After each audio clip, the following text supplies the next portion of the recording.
खबरों की शुरुआत करेंगे जम्मू कश्मीर से आ रही बड़ी खबर से। भदरवा में चौथे रोज भी कर्फ्यू जारी है। आपको बताएं कि एक शख्स की गिरफ्तारी हुई है। इंटरनेट खदमात मुअत्तिल हैं। मीडिया के मूवमेंट पर भी पाबंदी है।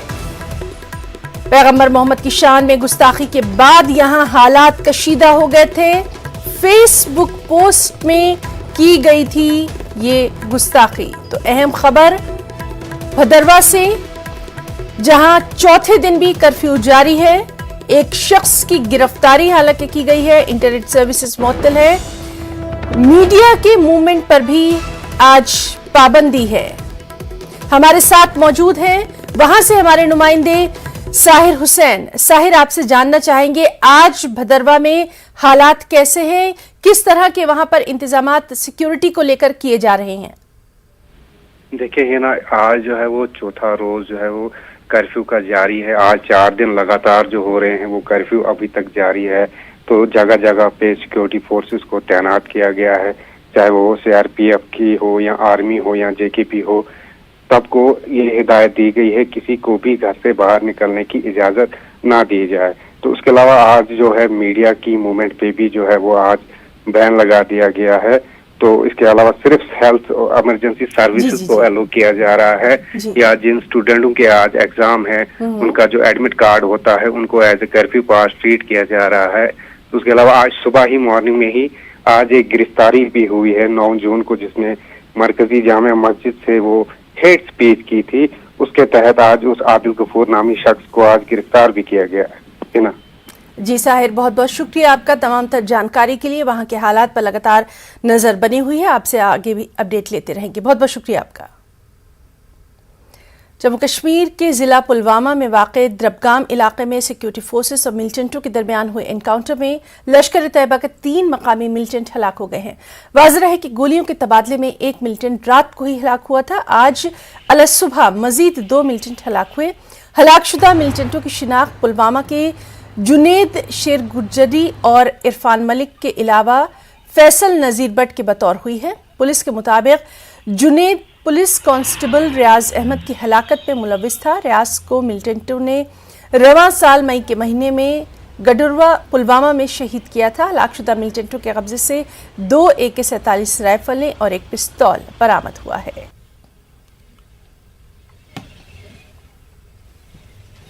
तो आपको बताएं कि जम्मू कश्मीर के जिला पुलवामा में वाक़े द्रबगाम इलाके में सिक्योरिटी फोर्सेस और मिलिटेंटों के दरमियान हुए एनकाउंटर में लश्कर तैयबा के 3 मकामी मिलिटेंटों को हलाक किया गया है।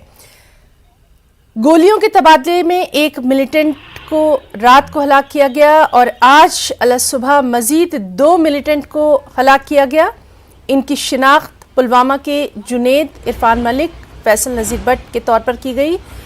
पुलिस के मुताबिक जुनेद पुलिस कांस्टेबल रियाज अहमद की हलाकत में मुलविस था। आपको बताएं कि रियाज को मिलिटेंटों ने रवां साल मई के महीने में गडोरा पुलवामा में शहीद किया था और इनके कब्जे से 2 AK-47 राइफल और पिस्तौल भी बरामद हुआ है।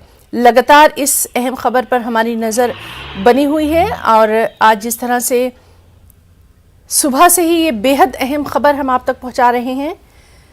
पुलवामा में वाक़े द्रबगाम इलाके में सिक्योरिटी फोर्सेस और मिलिटेंटों के दरमियान हुए एनकाउंटर के ताल्लुक से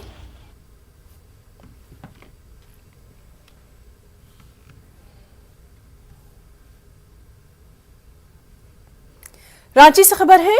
रांची में हुए तशद्दुद के बाद 33 घंटे से तात्तुल का शिकार इंटरनेट सर्विस बहाल कर दी गई है। वज़ीर आला ने मेन तशद्दुद बर्पा करने वालों की तहक़ीक़ात का हुक्म दे दिया है। SP की क़यादत में SIT तश्कील दी गई है, जिसमें 15 पुलिस अफसरान शामिल हैं।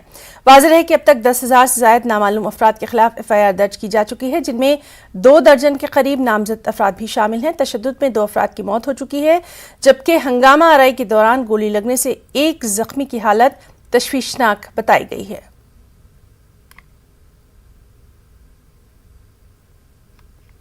हमारे साथ मौजूद हैं हमारे नुमाइंदे ओम प्रकाश रांची से। ओम प्रकाश, आपसे जानना चाहेंगे आज वहां पर क्या कुछ सूरत हाल है? रांची में अभी क्या कुछ वहां पर सिक्योरिटी को लेकर इंतजाम खास तौर पर किए गए हैं? जी, बता कि राजधानी रांची में अब दीजिए, जो जिंदगी है वो पटरी पर लौटती हुई नजर आ रही है। कुछ दुकानें भी खुल चुकी हैं, वहीं इंटरनेट सेवा भी अब पहले बहाल हो चुका है। मामले में अब तक कुल 9 प्राथमिकियां की गई, जिसमें 10,000 अज्ञात और करीब 2 दर्जन से ज्यादा लोगों पर ओम प्रकाश, आपसे हम बात करने की कोशिश करेंगे, दोबारा हम आपसे राब्ता करने की कोशिश करेंगे। इस बीच हम अपने नाज़रीन को बता दें कि झारखंड की राजधानी रांची में हुए तशद्दुद के बाद 33 घंटे से जो तात्तुल का शिकार था इंटरनेट सर्विस, वो बहाल कर दिया गया है और जो वजीर आला है उन्होंने तहकीकात का भी हुक्म दे दिया है। एसपी की क़यादत में एक एसआईटी की टीम जो है वो तश्कील दी गई है, जिसमें इस तशद्दुद की जुमे के बाद हमने देखा था कि किस तरह से वहां पर तशद्दुद बरपा हुआ था। उसके बाद जो हालात हैं उस पर लगातार नजर रखी जा रही है और अभी तक 10,000 से ज्यादा नामालूम अफराद के खिलाफ FIR भी दर्ज की जा चुकी है। 2 दर्जन के करीब नामजद अफराद भी शामिल हैं। 2 लोगों की मौत की खबर है। गोली लगने से जो शख्स जख्मी हुए थे उसमें से एक की हालत नाजुक बताई जा रही है। तो लगातार वहां के हालात पर नजर बनी हुई है और जिस तरह से हमने देखा कि वज़ीर आला ने खुद तमाम तर हालात का जायजा लिया और फौरी तौर पर इंक्वायरी का उन्होंने हुक्म दिया, बाकायदा SIT तश्कील दी है।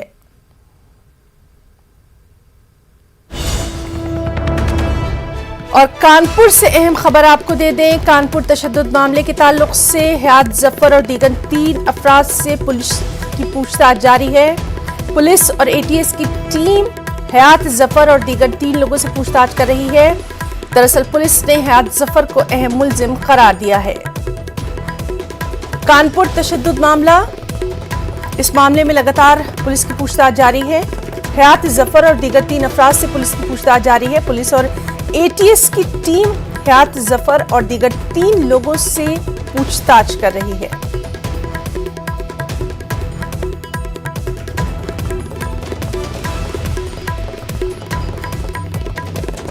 तो कानपुर तशद्दुद मामला, जिसमें हयात जफर और दीगर 3 लोगों से पुलिस पूछताछ कर रही है।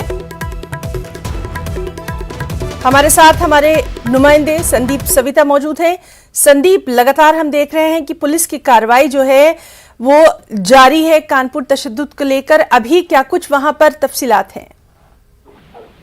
देखिए हिना, लगातार यहाँ पर पुलिस की कार्रवाई जारी है। पुलिस की कार्रवाई के साथ साथ जिस तरह से कल बुलडोजर की कार्रवाई भी की गई, जिस तरह से अधिकारी ने ये बयान दिया कि ये जो बिल्डिंग गिराई गई है ये हयात के करीबी की थी और उनकी पार्टनरशिप थी। तो जिस तरह से कार्रवाई लगातार जारी है, उस कार्रवाई के तहत जिस तरह से रिमांड पर लिया गया है हयात जफर हाशमी, जो मास्टरमाइंड बताया जा रहा है हिंसा का, और उसके जो 3 साथी हैं उनको 72 घंटे की रिमांड पर पुलिस ने लिया है और कानपुर साउथ के एक थाने में पूछताछ कर रही है। जिस तरह से अब तक के सूत्रों के मुताबिक जानकारी मिली है कि जो पूछताछ हुई है उसमें हयात जफर हाशमी ने बोला है कि वो मास्टरमाइंड नहीं है, इसका मास्टरमाइंड कोई और है। साथ ही कई सवालों के जवाब जो है गोल मोल दिए हैं। जिस तरह से उससे जब पूछा गया कि आखिर हिंसा के पीछे क्या वजह थी और कैसे फंडिंग हुई, कैसे लोग पहुंचे, और जब ये ऐलान कर दिया गया था कि बंदी नहीं है उसके बावजूद जो है बंदी कैसे हुई, और प्रशासन से भी कह दिया गया था, लेकिन इन सब सवालों का जवाब जो है गोल मोल दिया। उसके जो 3 साथी हैं उनसे भी पूछताछ हुई। उसके साथियों ने भी अभी तक कोई बड़ा राज नहीं खोला है। जिस तरह से पूछताछ 72 घंटे की रिमांड है, तो अभी लगातार पूछताछ चलेगी। संदीप, क्या इस सिलसिले में आगे भी गिरफ्तारियों का सिलसिला ऐसे ही जारी रहने वाला है? इसके ताल्लुक से कोई इत्तला? जी बिल्कुल। जिस तरह से कल देर शाम जो है निजाम कुरैशी जिसको गिरफ्तार किया गया है वो भी मुख्य आरोपी है।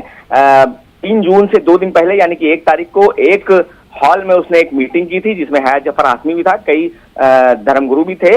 उस मीटिंग में उसको भी गिरफ्तार कल कर लिया गया है और आगे के लिए भी पुलिस यही कह रही है कि गिरफ्तारी अभी जारी रहेगी, और लेकिन अब पुख्ता सबूत के साथ गिरफ्तारी होंगी। जी संदीप, बहुत बहुत शुक्रिया आपका इस बेहद अहम जानकारी के लिए।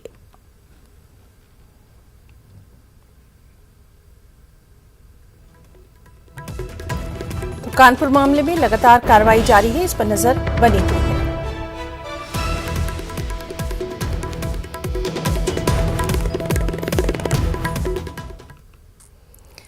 खबर तेलंगाना से है। तेलंगाना के शहर आदिलाबाद में भी अहानत रसूल का मामला पेश आया। मकामी मुसलमानों ने वन टाउन पुलिस स्टेशन पर जमा होकर अहानत रसूल के खिलाफ सख्त कार्रवाई करने का मुतालबा करते हुए एहतजाज किया। पुलिस और एहतजाजियों के दरमियान सख्त कशीदगी देखी गई। पुलिस ने अवाम को मुंतशिर करने के लिए लाठीचार्ज किया। एहतजाज करने वालों में MIM के मकामी लीडर भी मौजूद थे। हालात को काबू में करने के लिए वन टाउन पुलिस स्टेशन की हुदूद में पुलिस की भारी नकली को तैनात किया गया। पुलिस ने लोगों से अफवाहों पर ध्यान न देने, अमनो अमान बरकरार रखने की अपील की है। तो आपको बता दें कि आदिलाबाद एहतजाज मामले में भी लगातार वहां पर नजर रखी जा रही है। जो मकामी मुसलमान हैं उन्होंने वन टाउन पुलिस स्टेशन में जमा होकर अपना एहतजाज दर्ज करवाया था। और इस वक्त की अहम खबर आपको दे दें, आदिलाबाद एहतजाज मामले के ताल्लुक से जहां हालात पुरअमन और काबू में बताए जा रहे हैं, ये कल रात का वाक़या है। और इस वक्त की जो खबर है वो ये है कि वहां पर हालात पुरअमन काबू में है। दफा 144 का निफाज कर दिया गया है और ये बताया जा रहा है कि मुलजिम एक मोबाइल की दुकान का मालिक है। मुलजिम का किसी भी सियासी पार्टी से ताल्लुक नहीं है और इस सिलसिले में आदिलाबाद के SP उदय कुमार रेड्डी का बयान भी सामने आ गया है। तो आदिलाबाद, तेलंगाना के आदिलाबाद से भी अहानत रसूल का मामला सामने आया और उसके बाद लोग जमा हो गए। वन टाउन पुलिस स्टेशन में कल शाम को जमा हुए। रात में उन्होंने अपना एहतजाज वहां पर दर्ज करवाया। पुलिस को हालात को काबू में करने के लिए वहां पर लाठीचार्ज भी करना पड़ा। और अभी सुबह की इस वक्त की खबर ये है कि वहां हालात पुरअमन है, काबू में है। दफा 144 का निफाज कर दिया गया है और जो मुलजिम है एक मोबाइल की दुकान का मालिक है। किसी भी सियासी पार्टी से उसका ताल्लुक नहीं बताया गया है। आदिलाबाद के SP उदय कुमार रेड्डी का ये बयान सामने आया है।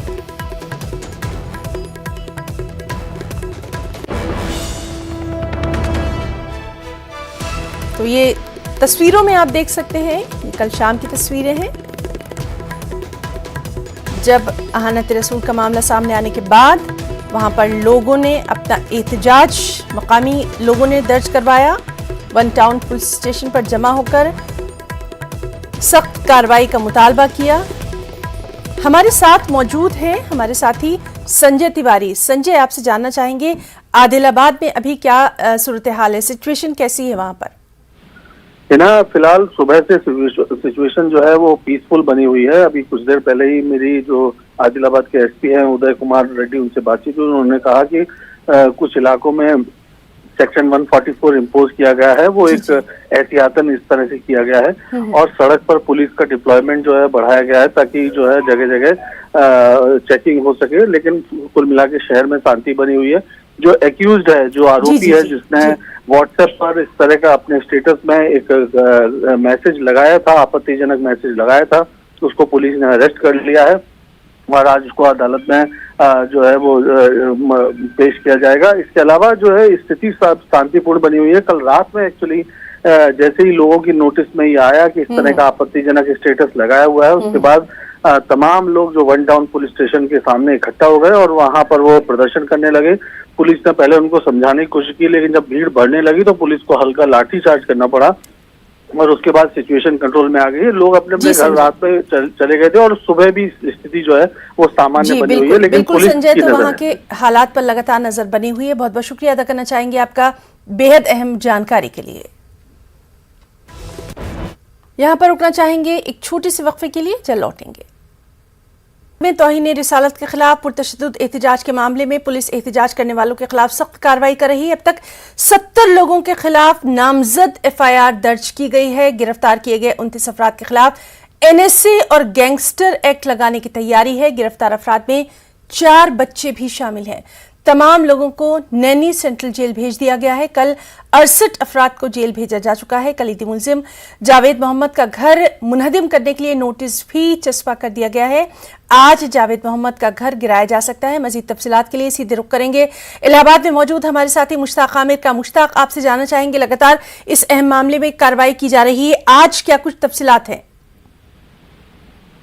हिना, सबसे पहले मैं ये बता दूं कि जुमे के दिन जो एहतजाजी मुजाहरा हुआ था तौहीन रिसालत के खिलाफ, उसमें अब तक नामालूम अफराद के जो खिलाफ FIR हुई है वो 5,450 अफराद के खिलाफ FIR हुई है, यानी 5,000 से ज्यादा। और अब तक 95 लोगों के खिलाफ नामजद FIR हुई है, जिनके नाम के साथ FIR दर्ज कराई गई है। 29 अफराद के खिलाफ संगीन दफात के तहत मुकदमा दर्ज किया गया है। 29 अफराद वो अफराद है जिन पर गैंगस्टर और NSA लगाने की बात कही जा रही है। खुद पुलिस की तरफ से इस बात को कंफर्म किया गया है कि वो इस बात का जायजा ले रहे हैं 29 अफराद में कि इन पर गैंगस्टर लगाया जाए और NSA लगाया जाए। इसमें 4 बच्चे हैं जो नाबालिग हैं और इनको बच्चों की जेल में भेजा गया है।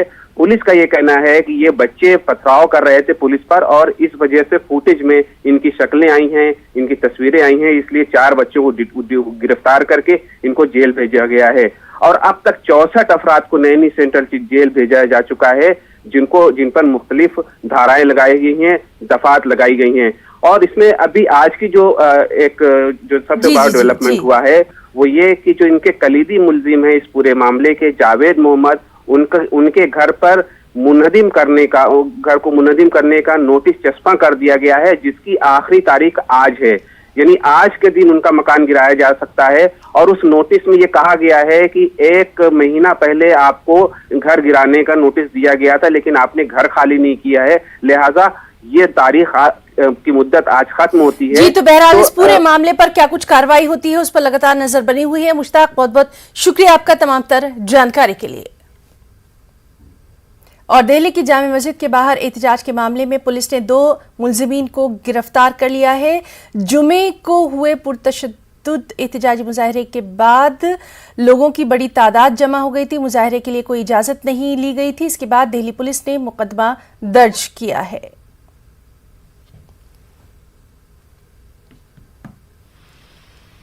चूंकि फ्राइडे की जो नमाज होती है उसमें एक बड़ी गैदरिंग होती है, तो हम लोग पहले से ही इसके लिए सेंसिटिव थे कि यहाँ कुछ हो सकता है। लेकिन जिस तरीके से ये हुआ है कि लोग नमाज अदा करने के बाद आए और एकदम से बैनर्स और प्लेकार्ड्स और ये सब वहां जो निकले हैं, तो जाहिर सी बात है कि there is some kind of planning behind it. तो we are investigating it. We are also investigating messages that were circulated on WhatsApp. तो जो व्हाट्सएप पे मैसेजेस चले हैं एक दिन पहले, कोई पोस्टर और कुछ स्टेटस में भी लोगों ने पिक्चर्स लगाई हैं, उसको भी हम अपनी इन्वेस्टिगेशन का हिस्सा बना रहे हैं। और वो लोग वहां पे आए हैं, कहाँ से आए हैं, लोकल्स हैं या बाहर के रहने वाले हैं, वो सब हमारी इन्वेस्टिगेशन का पार्ट रहेगा। जो अभी शुरुआती जांच में हमने कुछ लोगों को आइडेंटिफाई किया है, 3-4 लोग हैं जो कम से कम यहीं के रहने वाले हैं। उसके अलावा कई लोग बाहर के भी नजर आ रहे हैं, उनको पहचानने में टाइम लग रहा है। तो ज्यादातर लोग बाहर से ही आए थे, लेकिन यहाँ के लोकल्स भी इसमें रहे हैं। अभी हमने 188 में मामला दर्ज किया है, जो कि मुंबई पुलिस ने बीजेपी के साबिक तर्जुमान नूपुर शर्मा को काबिल एतराज तबसरे के ताल्लुक से नोटिस भेज दिया है। नूपुर शर्मा को 25 जून को बयान दर्ज कराने के लिए मुंबई पुलिस के सामने पेश होना होगा। मुंबई पुलिस ने नोटिस जारी कर दिया है और उन्हें पायधोनी पुलिस स्टेशन में पेश होने के लिए कहा गया है। रजा अकेडमी की शिकायत पर पायधोनी पुलिस स्टेशन ने नूपुर शर्मा के खिलाफ ताज़रात हिंद की मुख्तलिफ दफात के तहत FIR दर्ज की थी। ख्याल रहे कि नूपुर शर्मा ने एक निजी टेलीविजन चैनल पर शान रिसालत में गुस्ताखी की थी, जिस पर कौमी और बैनुल अक़वामी सतह पर रद्द-ए-अमल सामने आ रहे हैं।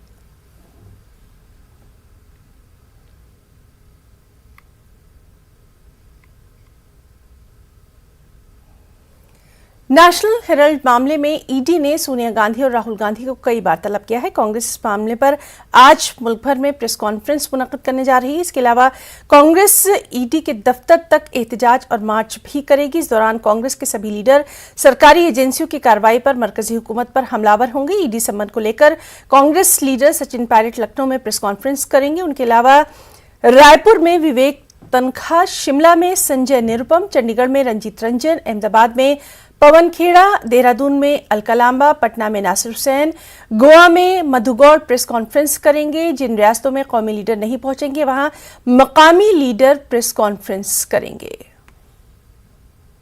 हमारे साथ मौजूद हैं हमारे साथी रवि सिसोदिया। रवि, आपसे जानना चाहेंगे, कांग्रेस पूरी तरह से हमलावर नजर आ रही है नेशनल हेराल्ड मामले को लेकर, क्या कुछ तफसीलात हैं? बिल्कुल, देखिए कल 13 तारीख है, 13 जून को ईडी ने समन भेजा था राहुल गांधी को, और 13 तारीख के लिए तैयारियां की जा रही हैं। पूरे देश भर में करीब 26 ऐसे मुख्यालय होंगे जो ईडी हेडक्वार्टर्स हैं, उनके सामने कांग्रेस के कार्यकर्ता प्रदेश भर में प्रदर्शन करेंगे। इनके तरफ से कोशिश की जा रही है कि इस पूरे मसले को लेकर ये दिखलाने की कोशिश करे कि एक गलत मामले में फंसाया जा रहा है। हालांकि कांग्रेस के लीडर्स की तरफ से लगातार ये दलील दी जाती रही है कि इस मामले में मनी लॉन्ड्रिंग का कोई इशू नहीं था, तो ऐसे में ईडी की तरफ से नोटिस क्यों जारी किया गया है। और इसी बाबत आज पूरे देश भर में प्रेस कॉन्फ्रेंस करेंगे। कांग्रेस के बड़े नेता हैं वो पूरे देश में जो हेडक्वार्टर्स हैं वहां पे आके प्रेस कॉन्फ्रेंस करेंगे। कल तमाम जो सांसद हैं राज्यसभा और लोकसभा के, जो कांग्रेस सांसद हैं, उनको एआईसीसी मुख्यालय में आने के लिए बोला गया है। करीब 9 बजे सभी लोग एआईसीसी मुख्यालय में गैदर होंगे और वहां से जो ईडी का मुख्यालय है, ईडी के मुख्यालय तक मार्च करने का कार्यक्रम है। कितने बजे प्रेस कॉन्फ्रेंस होना है रवि, इसके ताल्लुक से कोई जानकारी? देखिए, अलग अलग राज्यों में अलग अलग समय पर प्रेस कॉन्फ्रेंस होंगी। करीब 12 बजे प्रेस कॉन्फ्रेंस शुरू होने वाली है और करीब 2 बजे प्रेस कॉन्फ्रेंस चलेगी। जिससे सचिन पायलट लखनऊ में प्रेस कॉन्फ्रेंस करेंगे, रंजीत रंजन चंडीगढ़ में प्रेस कॉन्फ्रेंस करेंगी, नासिर हुसैन पटना प्रेस कॉन्फ्रेंस करेंगे। तो जो तमाम प्रवक्ता हैं उन सबको जिम्मेवारी दी गई कि इस मसले से सबको अवगत कराया जाए। और कल सभी सांसदों को दिल्ली आने के लिए बोला गया। दिल्ली में सब इकट्ठा होंगे, एकत्रित होंगे और वहां से मार्च करेंगे ईडी कार्यालय तक। जी रवि, तो बेहद अहम जानकारी के लिए आपका बहुत बहुत शुक्रिया। लगातार आज प्रेस कॉन्फ्रेंस में कांग्रेस क्या कुछ कहती है उस पर हमारी नजर बनी हुई है। दिल्ली के करोल बाग के गफ्फार बाजार में आज सुबह आग लग गई। आग पर काबू पाने के लिए 39 फायर टेंडर्स की गाड़ियां मौके पर पहुंची। दिल्ली फायर एजेंसीज के मुताबिक आग पर काबू पा लिया गया है। कोई भी फंसा या जख्मी नहीं है। वाज़ेह है कि मुल्क की राजधानी दिल्ली में गुज़िश्ता कुछ दिनों से आग लगने के वाकयात लगातार मंजर-ए-आम पर आ रहे हैं। शदीद गर्मी और नमी से लोग पहले ही सख्त परेशान हैं। इस दौरान आतिशबाजी के वाकयात ने तशवीश में मजीद इजाफा कर दिया है।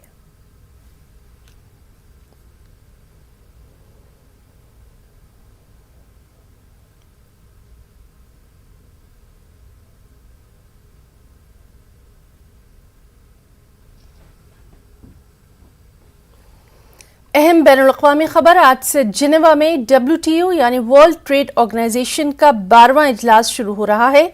तिजारत और सनत के वजीर पीयूष गोयल इस इजलास में हिंदुस्तानी वफ्द की क़यादत कर रहे हैं। इस समिट में हिंदुस्तान ग़िज़ाई तहफ़्फ़ुज़ के प्रोग्राम्स के लिए अनाज के ज़ख़ीरे के मसले के मुस्तकिल हल पर जोर देगा। साथ ही किसानों और माहीगीरों के मुफ़ादात को मजबूती से तहफ़्फ़ुज़ फराहम करने पर जोर दिया जाएगा। WTO का इजलास 4 साल बाद एक ऐसे वक्त में हो रहा है जब यूक्रेन और रूस के बीच जंग हो रही है। आलमी इक़्तिसादी सूरत हाल गैर यकीनी का शिकार है। मुल्क में कोरोना के 8,582 नए मामले सामने आए हैं। गुज़िश्ता 24 घंटों के दौरान 4 मरीजों की कोरोना से मौत हुई है, जबकि इसी अरसे में 4,400 से ज्यादा लोग कोरोना से शिफायाब हुए हैं। इस वक्त मुल्क में 44,000 से ज्यादा एक्टिव मामले हैं। अब तक मुल्क भर में 195 करोड़ से ज्यादा टीके लगाए जा चुके हैं। एक बार मामलों में इजाफे के पेश नजर लोगों से लगातार मास्क लगाने और कोरोना की गाइडलाइंस पर लगातार अमल करने की अपील की जा रही है। खबरों में इतना ही। आदाब।